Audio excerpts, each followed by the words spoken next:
Vlogmas day, probably should have figured this out before I started talking, Vlogmas day 17, I'm gonna say.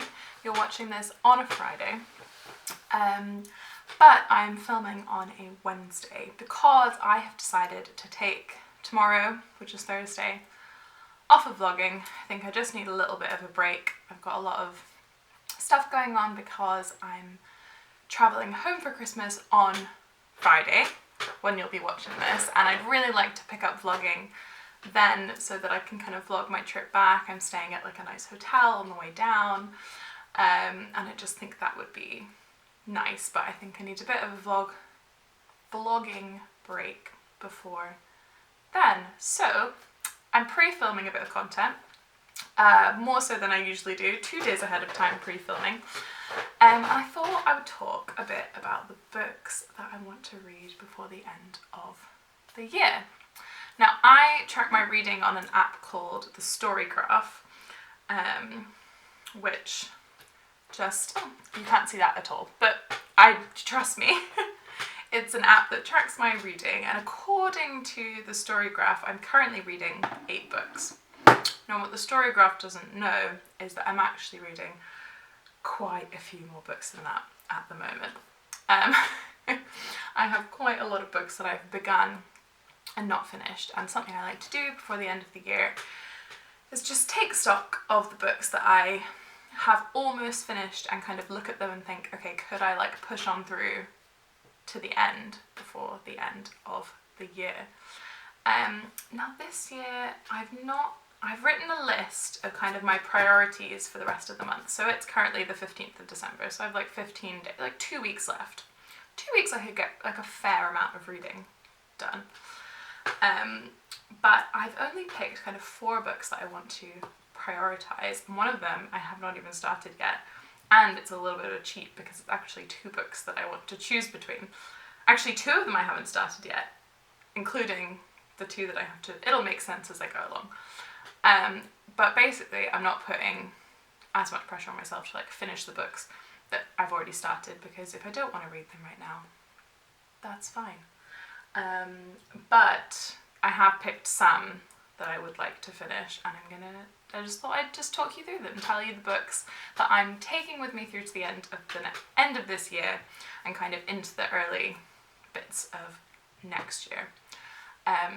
Yes, I'm also gonna give myself like a complete book amnesty after the end of the year, and wipe my Storygraph clean and just start again. So that's what's happening. I also use an app called Scribd to read a lot of audiobooks, which I've really gotten into, and so some of the ones on my list are audiobooks, and I won't have like a physical copy to show you. But yes, I will start with my list of the books that I'd like to read at the end of the year.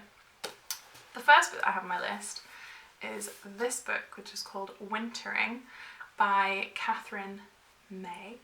And I started this book sometime during my placement.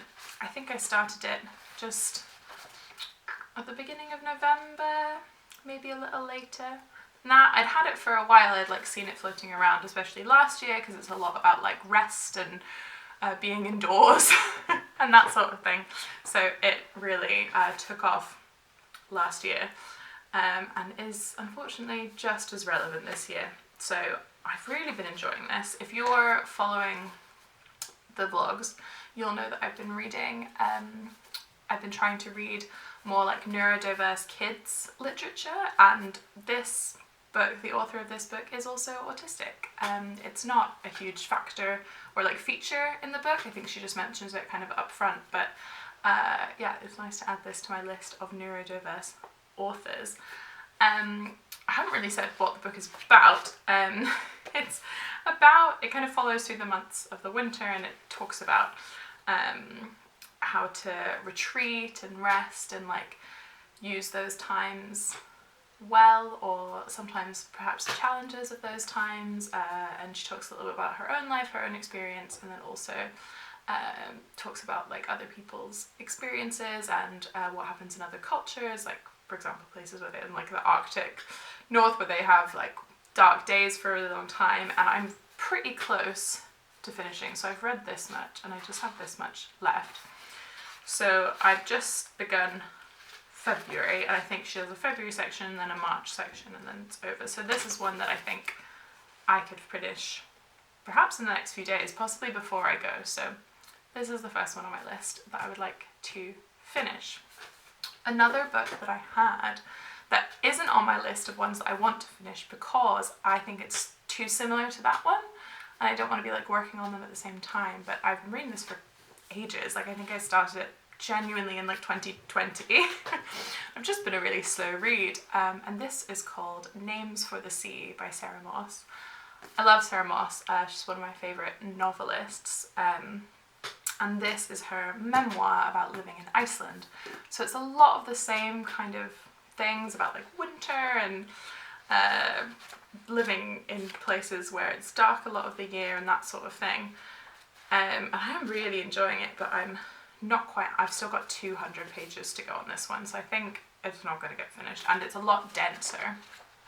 I find it, yeah, it's a slow read for me. It's like read a few chapters and then I just need a bit of a break from it, so I think this is one that I'm going to just carry forward into 2022. The next one on my list is, I don't have a physical copy to show you, and I also haven't necessarily made the decision, but again, if you've been watching the vlogs, you will know that I watched Little Women recently, and I've also been watching Anne with an E. Now, obviously both of those are based on books, and I am going to need something to listen to for my long drive home. It takes about, I want to say 10 hours of driving to get from Edinburgh to London. I think if you're really doing it without any breaks, it might be like 8 or something, but between 8 and 10, it depends on traffic. But I wanted to pick a kind of long audiobook that I can have over that time, and it gives me a bit like a Christmassy feeling. So I thought, oh great, I'll listen to Little Women. But then I started watching Anne with an E, and I was like, oh, maybe I want to listen to Anne of Green Gables. So I'm not sure, it's a bit of a toss-up, but I would like to start, if not finish, an audiobook of either Little Women or Anne of Green Gables before the end of the year. And my next book is one that I've not started yet, but it is one that I've read before, and this is Orkney by Amy Sackville, and it is a fiction book. It's about a newly married couple. I think it's a professor and like was his student, and they've just got married and they've gone to Orkney on, I think it's just their honeymoon. Yeah, they've gone for their honeymoon, and things kind of get a bit spooky. That's all I'm going to say, because that's basically all I can remember. But it gives me that Christmassy vibe, but like, I think probably a similar like cozy crime sort of vibe. Like everything's a bit dark and rainy and spooky and all that sort of stuff. So I hadn't planned on reading this, but I was just looking on my shelves and thinking, okay, what do I want to take with me? And this jumped out, and I think I want to try and read this in the next 2 weeks. So I'm going to take it with me, and it's on my list. Now, before I go to the last item on the list, my number 4, I want to talk about some honourable mentions, or books that I am considering adding on my list that have been floating around my currently reading pile for many months. And I do want to read them, but there's just something that's stopping me, and I'm like, maybe this deadline of the end of the year will be the thing that helps me finish them. But also, I'm not really feeling them right now, so maybe I shouldn't force it. So the jury is still out on these. Stay tuned to see whether I read them. But these are Waldorf Education by Christopher Clowder and Martin Rawson, and this is just a kind of general introduction into Waldorf education. I'm very interested in Waldorf education and Steiner schools, and is something that I want to bring into my own teaching, and so I've been reading this book, which I enjoy. It gives me the warm fuzzies about education every time I read it, but it's been slow going, and I'm wondering if I maybe need a bit of a break from thinking about education. just for a few weeks before the holidays, given that I've just finished my placement and that's been quite a lot. So I think this one might just be pushed into the new year, but I am enjoying this one and it is a priority to pick up soon. And then my last honourable mention, before I tell you the last book that I actually want to finish before the end of the year, is this book, which is called Prairie Fires, and it's by Caroline Fraser, and it's just a biography of Laura Ingalls Wilder, who wrote the Little House book series. And I was reading this in the summer.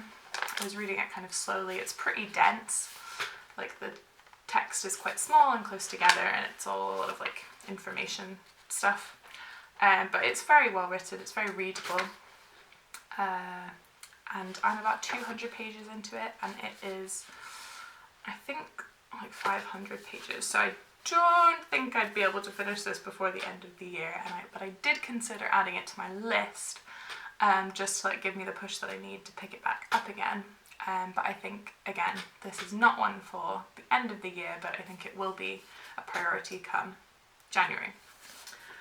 And the last book that I want to read before the end of the year is an audiobook, and it's a poetry audiobook, and it is called Shame is an Ocean I Swim Across, and it's by Mary Lambert, who a lot of you might know as a singer.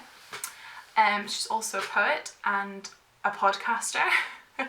And yeah, I was listening to the audiobook of her poetry collection because I saw that it was on Scribd, and if you don't know how Scribd works, you pay a subscription and then you just get access to all of the audiobooks that they have. Sometimes they have exactly what I'm looking for, sometimes they don't. It's a bit of a bummer, but generally they have a pretty good choice. There's always something that I want to listen to. And I saw that they had this, so I've been listening to it, and I'm about halfway and I have like an hour left, and so I'm like, I could probably just go on a nice long walk and finish that, and then that's another book read. So those are my end of 2020. I've probably been saying 2020 this whole time. My end of 2021 reads. Goodness. Yeah, well, you all know what I mean. End of the year reads. And that's what I hope to be bringing with me to London to finish for the rest of the year. So if you're watching this, it's Friday, and I'm hopefully on my way down to London, ready to go home for Christmas. And I look forward to chatting with you again tomorrow, and showing you how my journey went. And I hope you're having a lovely day and a lovely end to your week, whatever you're doing. Yeah, and I will catch you tomorrow with another actual